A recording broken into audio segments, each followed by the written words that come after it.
暴雷警告：本片会魔法少女的魔女审判的本片内容，请还没通关的共犯人们酌情观看。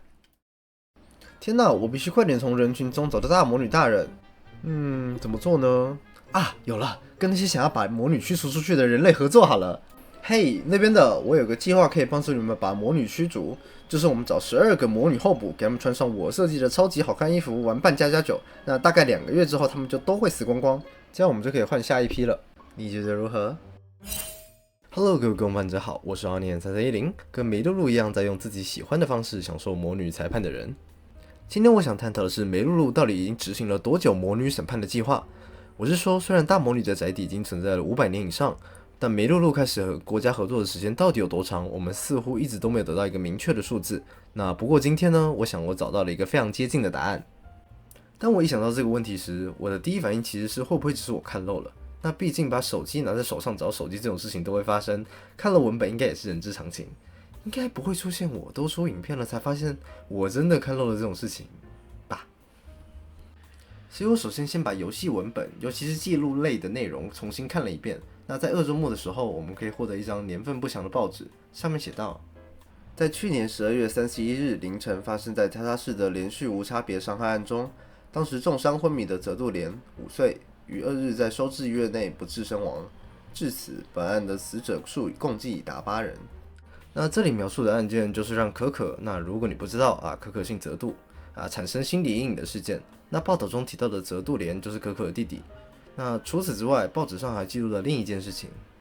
自去年年底以来，部分周刊杂志以及网络上频繁出现的全国各地少女失踪案件频发的报道，甚至出现了失踪少女们的露脸照片广为流传的情况。然而，据政府相关人士称，几乎所有得到确认的案例都只不过是离家出走或是临时行踪不明，不具备立案的必要性。那从这张报纸上记载的这2件事情，我们可以得知魔女审判计划开始的时间基本上等同于可可家里发生意外的时间。这也代表着我们可以借由推测可可到底是几岁发生事件的，来找到梅露露究竟是什么时候开始计划的。那在1周末的最后，可可的自白中，我们知道她因为魔法目睹了整个行凶的过程，而根据游戏文本对回忆的描述，我们可以观察到可可当时对此状况展现出来的2种反应。那第一个反应就是可可其实能精准回忆并且描述过去犯人的行为，那这代表着他当时就足以理解眼前到底发生了什么事情，他知道犯人到底在干嘛。那第2点就是他其实是能够有意识的做出所谓的躲藏行为。那根据发展心理学对儿童记忆的认知能力研究，5岁以下的孩童通常难以完整理解事情的内容，多半只能感受到有不好的事情发生，也比较难做出所谓的有意识的躲藏行为。能同时具备理解事件与主动躲藏这2点的年龄，一般会落在6到9岁之间。而在游戏舞台的时间点，可可是15岁，所以我们可以判断这个计划大概执行了6到9年。那不过只用一个从现实中来的理论来推测2次元本身的设定，确实不能算是非常有力的证据。但如果我说还有更多证据能够证明这个推测呢？所以接下来让我们用事先要的魔法，把视角转换到囚犯们的编号上。这次主角们参与的魔女审判，囚犯编号是从艾玛的658到梅露露的670。那我们可以知道，在这一次之前，一共有657名囚犯，那其中会包含很多次的梅露露。那从游戏的 B1 平面图中，我们可以看到，牢屋部的底下一共有7间牢房，而每间牢房的配置是上下铺，一共2张床。也就是说，我们最多一次可以容纳14个人参与审判。那基于政府以及梅露露本人对这件事情的积极性，那相信他们会希望每一次的行动都尽可能的抓满人。但不论从囚犯编号上来说，或者是这一次仅有13人的状况来看，都可以知道这不是一个硬性规定。因此，我这里对每一次参与的人数做了一个假设。我这里假设单次人数会介于12到14中间。12的状况就是一开始梅露露仅仅作为运营方管理，并没有实际上参与。那13的状况就是梅露露参与了，但她给自己留了一间舒适的单间牢房，其实这样也比较方便管理。那14就是把所有牢房都住满。那我们根据上述的假设，再加上一点点的数论概念，我们就可以列出3种一次不定方程式。那因为实际上目前确实有出现过13人的状况，所以我们不会包含 12x 加 14y 等于657这个状况。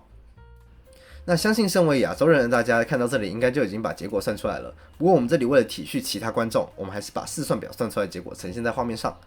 那我们根据计算结果，我们可以知道魔女审判的进行次数大概会介于47到54的中间。那以出现几率来说，最有可能的是50次以及49次，那它们分别占了48%以及27%。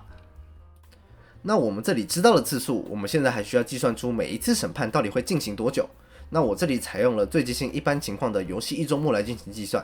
我统计了所有文本中有出现过的时间相关的词，一共度过了画面上这么多的天数。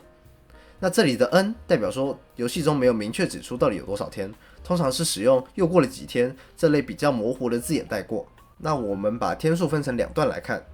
游戏中有明确提到从一开始到热气球被破坏之后，艾玛找到监狱设计图这段时间是不到1个月的，也就是说画面上这前半部是不到1个月的时间，后半部就是从艾玛发烧开始到游戏最后。由于后半段对时间的描写非常的不清楚，我们本身只能从语感以及现实情况来做推测。那艾玛发烧的原因高几率为所谓的心因性发烧，简单说就是巨大的心理压力所以导致的发烧。那根据 PMC， 那这是一个美国国家卫生院底下的组织哦，他们维护的资料，这类型的症状特别常见于年轻的女性。那有些的患者会在经历情绪事件之后体温升到极高，那另外一些患者则是会在慢性的压力下持续低烧，那这本身也非常符合艾玛在剧情中的表现。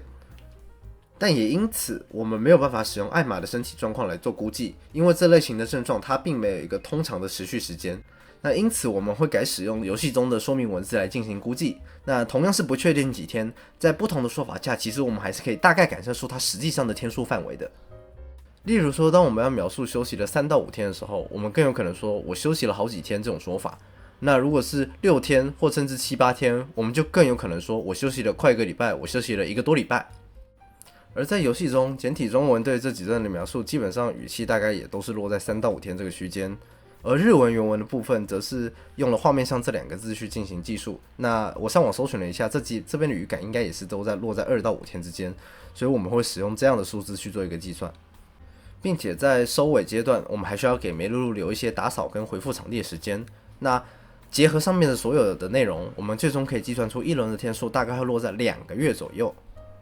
好，所以我们目前总共有3个结论。第一个结论，根据可可年龄推测，审判大概会落在6到9年之间。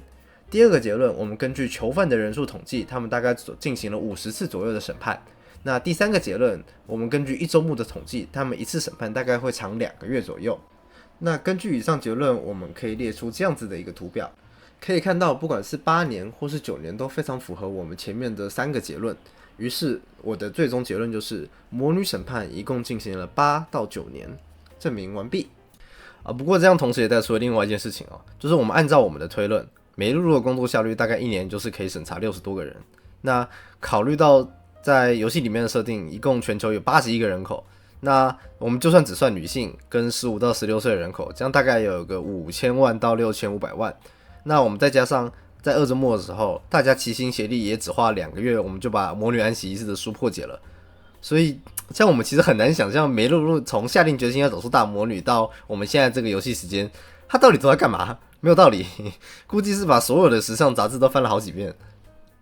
好的，那影片就到这里了。如果对我的影片有什么意见，都希望你可以在底下留言告诉我，协助我改善。那感谢各位共犯者看到这里，辛苦了，我爱你。